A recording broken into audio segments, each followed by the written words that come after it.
नमस्कार दोस्तों, आज मैं आप सभी के समक्ष मल्लिकार्जुन ज्योतिर्लिंग की कथा लेकर आई हूँ। मल्लिकार्जुन भगवान शिव के 12 ज्योतिर्लिंगों में दूसरा ज्योतिर्लिंग है। मल्लिका का अर्थ है पार्वती और अर्जुन का अर्थ है शिव। मल्लिकार्जुन ज्योतिर्लिंग में भगवान शिव और माँ पार्वती दोनों की ज्योतियां प्रतिष्ठित हैं, अर्थात मल्लिकार्जुन ज्योतिर्लिंग शिव और पार्वती का संगम है। यह आंध्र प्रदेश के कृष्णा जिले में कृष्णा नदी के किनारे श्रीशैल पर्वत पर स्थित है। इस ज्योतिर्लिंग को श्रीशैल, श्रीशैलम या दक्षिण का कैलाश भी कहा जाता है। यदि आपने पहले ज्योतिर्लिंग श्री सोमनाथ जी की कथा को अभी तक नहीं सुना है तो उसका लिंक डिस्क्रिप्शन बॉक्स में दिया गया है। आइए अब शुरू करते हैं द्वितीय ज्योतिर्लिंग मल्लिकार्जुन की कथा। बोलो भोले भंडारी की जय, शिव शंकर भगवान की जय, मल्लिकार्जुन ज्योतिर्लिंग की जय। सूत जी कहते हैं, हे ऋषियों, अब मैं आप सभी को मल्लिकार्जुन ज्योतिर्लिंग के प्रादुर्भाव का प्रसंग सुनाता हूँ, जिसे सुनकर मनुष्य पाप मुक्त हो जाते हैं और मनवांछित फल को प्राप्त करते हैं।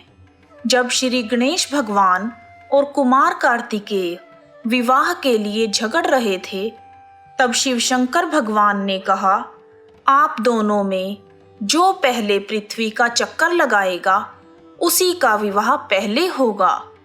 तब गणेश जी ने अपनी सूझबूझ से अपने माता पिता के ही चक्कर लगा लिए, लेकिन कुमार कार्तिकेय पूरी पृथ्वी का चक्कर लगाने चले गए। जब कार्तिकेय भगवान पृथ्वी की परिक्रमा करने के बाद लौटे तो गणेश जी का विवाह पहले हुआ देखकर वह भगवान शिव और मां पार्वती से नाराज हो गए और गुस्से में क्रोंच पर्वत पर चले गए।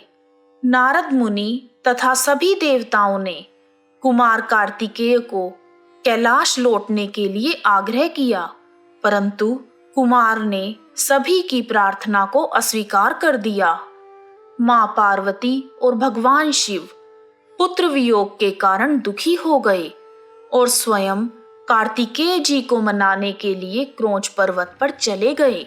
अपने माता पिता को सामने देखकर कार्तिकेय जी वहां से 12 कोस और दूर चले गए। तब महादेव और पार्वती जी ज्योति के रूप में वहां प्रतिष्ठित हो गए। वह दोनों पुत्र स्नेह से आतुर होकर कुमार कार्तिकेय को देखने के लिए उनके पास जाते हैं। अमावस्या के दिन भगवान शिव स्वयं वहां जाते हैं और पूर्णिमा के दिन मां पार्वती अपने पुत्र से मिलने वहां पदार्पण करती हैं। उसी दिन से भगवान शिव का मल्लिकार्जुन नामक लिंग तीनों लोकों में प्रसिद्ध हुआ। जो भी मल्लिकार्जुन ज्योतिर्लिंग का दर्शन करता है वह सभी पापों से छूट जाता है और मनवांछित फल प्राप्त कर लेता है। बोलो शिव शंकर भगवान की जय। एक दूसरी कथा के अनुसार किसी समय शैल पर्वत के निकट राजा चंद्रगुप्त की राजधानी थी। किसी विपत्ति के कारण उनकी पुत्री चंद्रवती अपने महल से निकलकर शैल पर्वत के आश्रम में आकर रहने लगी। उस कन्या के पास बड़ी ही सुंदर श्यामा गाय थी। रात के समय उस गाय का दूध कोई चोरी से दूह लेता था। एक दिन संयोगवश उस राजकन्या चंद्रवती ने चोर को गाय का दूध दूहते हुए देख लिया और क्रोधित होकर उस चोर की ओर दौड़ी, परंतु गाय के पास पहुंचकर उसने देखा कि वहां पर शिवलिंग के अतिरिक्त और कुछ नहीं है।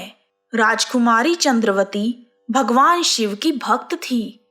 उन्होंने कुछ समय बाद उस शिवलिंग पर एक विशाल मंदिर का निर्माण करवाया और यही शिवलिंग मल्लिकार्जुन के नाम से प्रसिद्ध है। शिवरात्रि के दिन यहाँ बहुत बड़ा मेला लगता है। जो मनुष्य मल्लिकार्जुन ज्योतिर्लिंग का दर्शन करते हैं उनकी सभी मनोकामनाएं पूर्ण हो जाती हैं। उन सभी की भगवान शिव के चरणों में स्थिर प्रीति हो जाती है तथा वह दैहिक, दैविक, भौतिक सभी प्रकार की समस्याओं से मुक्त हो जाते हैं। जय शिव शंकर भगवान, जय माता पार्वती। अगले सोमवार हम सभी महाकालेश्वर ज्योतिर्लिंग की कथा सुनेंगे।